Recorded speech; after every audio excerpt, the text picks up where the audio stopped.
Nifty reality index மட்டுமே கடந்த ஒரு மாசத்துல 25% வரைக்கும் உயர்ந்திருக்கு. நிஃப்டி ரியாலிட்டியில் இருக்கக்கூடிய சில பங்குகளும் தாறுமாறா ரிட்டர்ன் கொடுத்துருக்கு ஒரு மாசத்துல. அதுல லோதா டெவலப்பர்ஸ் பாத்தீங்கன்னா 41% 1 மந்த்ல ப்ராஃபிட் கொடுத்துருக்காங்க. கோத்ரேஜ் ப்ராப்பர்ட்டிஸ் பாத்தீங்கன்னா 31% வரைக்கும் ரிட்டர்ன் கொடுத்துருக்காங்க 1 மந்த்ல. டிஎல்எஃப் பாத்தீங்கன்னா 22% வரைக்கும் ஒரே மாசத்துல ரிட்டர்ன் கொடுத்துருக்காங்க. தொடர்ச்சியா mid cap index all time ஹைல இருக்கு. வாட்ச் பண்ணுங்க. மிட் கேப் ஸ்டாக்ஸ்லாம் அதிக ரிட்டர்ன் கொடுக்க வாய்ப்பு இருக்குன்னு பேசியிருந்தோம். அந்த வகையில எக்ஸாம்பிளுக்காக கல்யாண் ஜுவல்லரி பாத்தீங்கன்னா கடந்த ஒரு மாசத்துல ஏறக்குறைய 40% மேல ரிட்டர்ன் கொடுத்துருச்சு. முக்கியமா கடந்த ஒரு வாரத்துல மட்டுமே 25% வரைக்கும் உயர்ந்திருக்குது. அது இல்லாம mid cap index all time ஹைல தான் க்ளோஸ் வச்சிருக்கு. நம்ம லாஸ்ட் வீக் தான் பேசியிருந்தோம் ரியாலிட்டி பங்குகள் தொடர்ந்து ஏறுமான்ட்டு. அது நல்லாவே இருந்துச்சு. 2 மாசம் முன்னாடி பேசியிருந்தோம் pharma stock and mid cap இண்டெக்ஸ்லாம் நல்லா உயர்றதுக்கு வாய்ப்பு இருக்குன்னு. இப்போ ஃபார்மா செக்டார் பாத்தீங்கன்னா 24,000 இருந்து அரௌண்ட் 25,000 வரைக்கும் ஏறி வர்த்தகம் நடந்திருக்கு. முக்கியமா ஆம்பி ரிப்போர்ட் என்ன சொல்லுதுன்னா ஜூன் மாசத்துல மட்டுமே மியூச்சுவல் ஃபண்ட் எஸ்ஐபி இன்வெஸ்டர் 31,781 கோடி வரைக்கும் இன்வெஸ்ட் பண்ணியிருக்காங்க. இதெல்லாம் விட ரொம்ப முக்கியமான விஷயம் என்னன்னு பாத்தீங்கன்னா எஃப்ஐஐ இந்த மந்த் ஆரம்பிச்சு ஏறக்குறைய 4,000 கோடி பையிங்ல இருக்கிறாங்க. இது வரைக்கும் நம்ம லாஸ்ட் 4 மந்தாக பேசியிருந்தோம் கண்டினியூஸா செல்லிங் குறைக்கிறாங்கன்னு. இந்த மாசம் பையிங் ஆரம்பிச்சிருக்காங்க. எஃப்ஐஐ தொடர்ச்சியா பை பண்ற சமயத்துல நம்மளோட பங்குச்சந்தை கட்டாம 26,000 தொடர்றதுக்கு அதிகமான பாசிபிலிட்டி இருக்கு. ரியாலிட்டி செக்டார் நம்ம நல்ல புல்லிஸ் பார்த்துட்டோம். அடுத்த ஒரு புல்லிஸ்க்கு ரெடியான செக்டார் என்னங்கிறது இந்த வீடியோல பார்க்கலாம். மிஸ் பண்ணாம பாருங்க. நான் Govind, AMFI register mutual fund distributor and ஐஆர்டிஏயோட சர்டிஃபைட் இன்சூரன்ஸ் அட்வைசர்.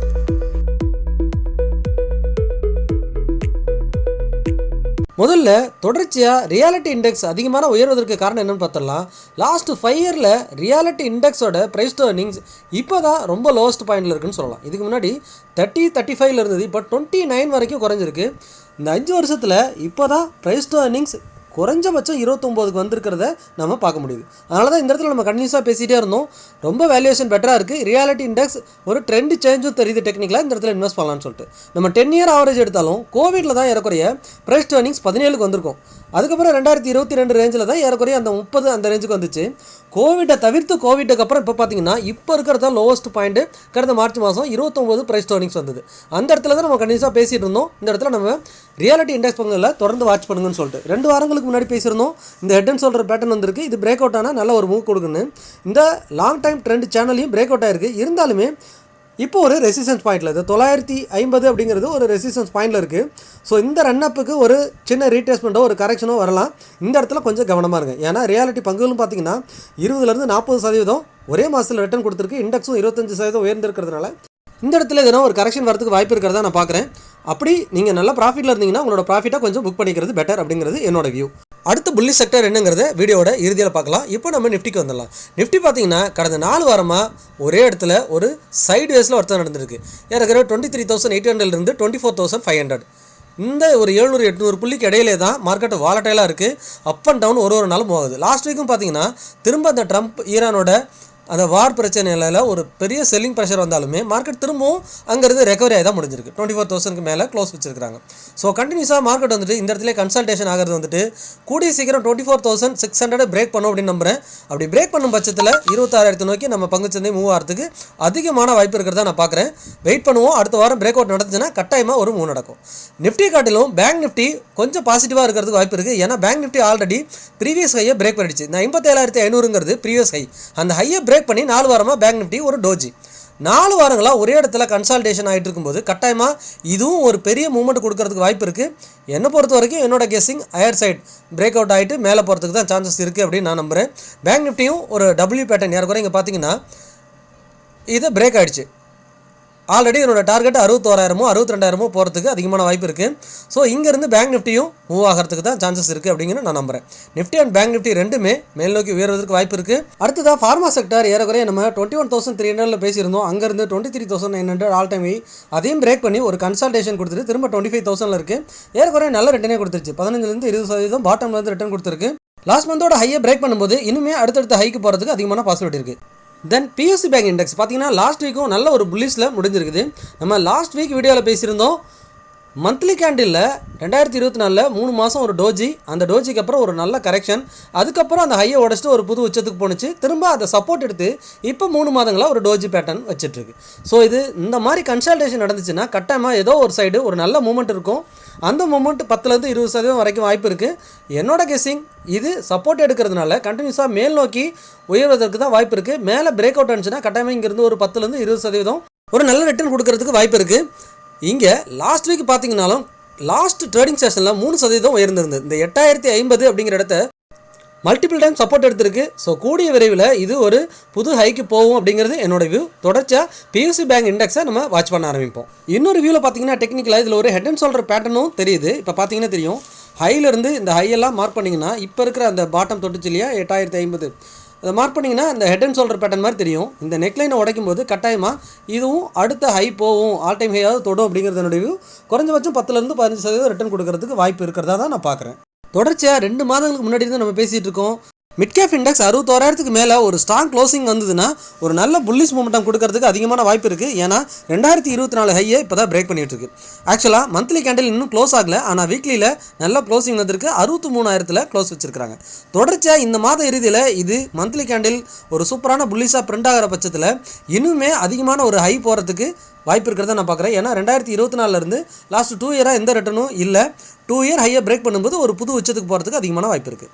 அதே போல் தான் ஸ்மால் கேப் இண்டெக்ஸும் பார்த்தீங்கன்னா அதனோட ஹைக்கு வந்திருக்கு. அதாவது 2020 ஹை வந்துட்டு 19,700, அது பக்கத்தில் வர்த்தகம் நடந்துட்டுருக்கு. இந்த இடத்த தொட்டவுடனே ஒரு செல்லிங் கூட வரலாம். இருந்தாலுமே இதை கூடிய விரைவில் 19,700 மிட் கேப் இண்டெக்ஸ் உடைச்ச மாதிரி இதுவும் உடைக்கும் போது மிட் அண்ட் ஸ்மால் கேப் பங்குகள் உயர்ந்தால் நம்ம நிஃப்டிக்கு இன்னுமே பக்கபலமாக இருக்கும். 26,000 தொடர்றதுக்கு அதிகமான வாய்ப்பாக இருக்கும். தொடர்ச்சியாக நம்ம ஸ்மால் கேப் இண்டெக்ஸையும் இதுக்கப்புறம் வாட்ச் பண்ண ஆரம்பிக்கலாம். ஸ்மால் கேப் இண்டெக்ஸில் இருக்கக்கூடிய பங்குகளையும் வாட்ச் பண்ண ஆரம்பிப்போம். நம்ம டைட்டிலில் பார்த்த அடுத்த புல்லிஸுக்கு ரெடியாக இருக்க செக்டார் பார்த்தீங்கன்னா எஃப்எம்சிஜி இண்டெக்ஸ். இந்த எஃப்எம்சிஜி செக்டார் தான் அடுத்த வேல்யூவேஷனில் பெட்டராகவும் புல்லிஸுக்கு ரெடியாகவும் இருக்குது. இப்போ அதனோட ப்ரைஸ் டு ஏர்னிங்ஸ் பார்த்தீங்கன்னா அரௌண்ட் 33 இருக்குது. இதனோட லாஸ்ட்டு 5 இயர் ஆவரேஜ் நம்ம எடுத்துக்கலாம். 5 இயர் ஆவரேஜ் பார்த்தீங்கன்னா அரௌண்ட் 42 இருக்குது. ஆனால் இப்போ அதனோட ப்ரைஸ் டு ஏர்னிங்ஸ் 33 இருக்குது. 5 இயர் ஆவரேஜ்லேயே ரொம்ப லோ ப்ரைஸ்லையும் இப்போ தான் இருக்குது. இந்த 33 அப்படிங்கிறது இந்த 5 வருஷத்தில் ப்ரைஸ் டு ஏர்னிங்ஸ் ரொம்ப லோவில் இருக்கிறது இப்போ தான் 2026 தான். லாஸ்ட் 10 இயர் ஆவரேஜ் எடுத்துக்கிட்டாலுமே கோவிட்டை தவிர்த்து இப்போ தான் ரொம்ப லோ வேல்யூஷனில் இருக்குது. கோவிட்டில் தான் அரௌண்ட் ப்ரைஸ் டு ஏர்னிங்ஸ் 28 அந்த ரேஞ்சுக்கிட்ட போணுச்சு. ஆனால் அதுக்கப்புறம் இப்போ பார்த்தீங்கன்னா 33 வந்தது இப்போ தான் ஃபஸ்ட் டைம் 2026 தான் 33 அந்த ரேஞ்சுக்கு வந்திருக்கு. ஸோ கண்டினியூஸாக நம்ம இதை வாட்ச் பண்ணிகிட்டு இருக்கோம். எஃப்எம்சிஜி இடிஎஃப்லேயும் கண்டினியூஸாக நம்ம இன்வெஸ்ட் பண்ணிக்கிட்டே இருக்கிறோங்கிறத நம்ம வீடியோ பார்க்குறவங்களுக்கு புரிஞ்சிருக்கும். ஸோ வேல்யூவேஷனில் பெட்டராக இருக்கிறது இப்போ பார்த்தீங்கன்னா எஃப்எம்சிஜி இண்டெக்ஸ் இருக்குது. டெக்னிக்கலாக அது எங்கே பிரேக் அவுட் ஆனால் நல்லா புல்லிஷ் ஆகிறது வாய்ப்பு இருக்குங்கிறதையும் இப்போ பார்த்தலாம். நம்ம ஏறக்குறைய 50,600 இது ஒரு ஸ்ட்ராங் சப்போர்ட்டு. அந்த சப்போர்ட் லெவல் வரும்போதெல்லாம் நம்மளோட ஒன் பார்ட்டை இன்வெஸ்ட் பண்ணியிருந்தோம். எஃப்எம்சிஜி இடிஎஃப்லையும் நான் முதலீடு பண்ணியிருந்தேன். அதை நம்ம சேனலில் பார்க்குறவங்களுக்கு கட்டாயம் தெரிஞ்சிருக்கும். ஆனால் அந்த இடத்தையும் பிரேக் பண்ணிட்டு 45,000 லெவல் வரைக்கும் திரும்பவும் இறங்குனுச்சு. அந்த இடத்துலையும் நம்ம இன்னொரு பார்ட்டை இன்வெஸ்ட் பண்ணியிருந்தோம். தொடர்ச்சியாக நம்ம எஸ்ஐபி முறையில் இந்த இடத்துல கண்டினியூஸாக இன்வெஸ்ட் பண்ணிகிட்டே இருக்கிறோம். ஏன்னா வேல்யூவேஷனில் பெட்டராக இருக்குது. இங்கே பார்த்தீங்கன்னா லாங் டைம் இந்த டவுன் ட்ரெண்ட் சேனலை பிரேக் பண்ணுற இடத்துக்கு பக்கத்தில் அந்த ரெசிஸ்டன்ஸ் பக்கத்தில் வந்துருக்கு. வீக்லி கண்டில் இங்கே கன்வெர்ட் பண்ணுற பாருங்கள். ஏற்கனவே நம்ம ரியாலிட்டி செக்டரில் பார்த்த போலவே இங்கே ஒரு ஹெட் அண்ட் ஷோல்டர் பேட்டர்ன் தெரியுது. இங்கே பார்த்தீங்கன்னா தெரியும், எக்ஸாக்டாக நான் ட்ரா பண்ணுறேன். எஸ், இங்கே ஒரு ஷோல்டர், ஹெட்டு, திரும்பவும் ஒரு ஷோல்டர். இப்போ இந்த நெக்லைனும் இந்த 50,600ங்கிறத லாங் டைம் இந்த டவுன் ட்ரெண்ட் சேனலும் ஒரே இடத்துல மீட் ஆகுது. இந்த ரெசிஸ்டன்ஸை பிரேக் பண்ணும்போது கட்டாயமாக இங்கேருந்து ஒரு 10-20% எஃப்எம்சிஜி இண்டெக்ஸ் மூவ் ஆகிறதுக்கு அதிகமான வாய்ப்பு இருக்குது. அப்போ எஃப்எம்சிஜி இண்டெக்ஸில் இருக்கக்கூடிய பங்குகள், எஃப்எம்சிஜி பங்குகளும் அதிக மூவ் ஆகிறதுக்கு வாய்ப்பு இருக்குது, அதிக ரிட்டர்ன் கொடுக்கறதுக்கு வாய்ப்பு இருக்குது ஓரிரு மாதங்களில். ஏன்னா ரியாலிட்டி செக்டர் நம்ம பேசியிருந்தோம் லாஸ்ட்டு 1 மந்த்லேயே 25% ரிட்டர்ன் கொடுத்தது. ஸோ அதே போல் பிரேக் அவுட் நடந்துச்சுன்னா இதுலேயும் ரொம்ப ஃபாஸ்ட்டாகவே 1 or 2 மந்தில் ஒரு 10-15% ரிட்டர்ன் மினிமம் கொடுக்கறதுக்கு வாய்ப்பு இருக்குன்னு தான் நான் பார்க்குறேன். தொடர்ச்சியாக அடுத்த வாரம் என்ன நடக்குதுங்கிறத நம்ம கண்டினியூஸாக வாட்ச் பண்ணலாம். ஃபைனலாக நம்மளோட பங்குச்சந்தை நிஃப்டி 50 பார்த்தீங்கன்னா 24,600 கூடிய விரைவில் பிரேக் பண்ணும். அப்படி பிரேக் பண்ணும்போது அங்கேருந்து 26,300 நோக்கி போகிறதுக்கு அதிகமான வாய்ப்பு இருக்குது. அதுக்கேற்ற போல் எஃப்எம்சிஜி இண்டெக்ஸ் நம்ம ரெசிஸ்டன்ஸ் பக்கத்தில் இருக்குது.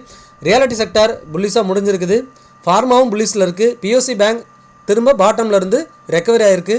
ஸோ லாஸ்ட் 4 வீக்கில் பார்த்தீங்கன்னா இந்த ஒரு சைட்வேஸில் தான் 23,800 24,500 இந்த ரேஞ்சில் நிஃப்டி இருக்குது. கூடிய சீக்கிரம் இந்த சைட்வேஸை நிஃப்டி பிரேக் ஆகும். நம்மளோட போர்ட்ஃபோலியோ விரைவில் ப்ளஸுக்கோ அல்லது நல்ல ப்ராஃபிட்டுக்கோ வரதுக்கு வாய்ப்பு இருக்குது. வெயிட் பண்ணி பார்க்கலாம். இந்த வீடியோ உங்களுக்கு கட்டாயமாக பயனுள்ளதாக இருக்கும்னு நம்புறேன். நீங்கள் முதலீடு செய்வதற்கு முன்னாடி ஒரு ஃபினான்ஷியல் அட்வைசரோட சப்போர்ட் எடுத்துக்கிறது ரொம்பவே சிறந்தது. நான் Govind, AMFI register mutual fund distributor and IRDA certified insurance advisor. கடந்த 3 வருடங்களில் நம்ம சேனல் மூலிமா 220 நண்பர்கள் term and health insurance mutual ஃபண்டில் முதலீடு செஞ்சு பயனடைஞ்சிருக்காங்க.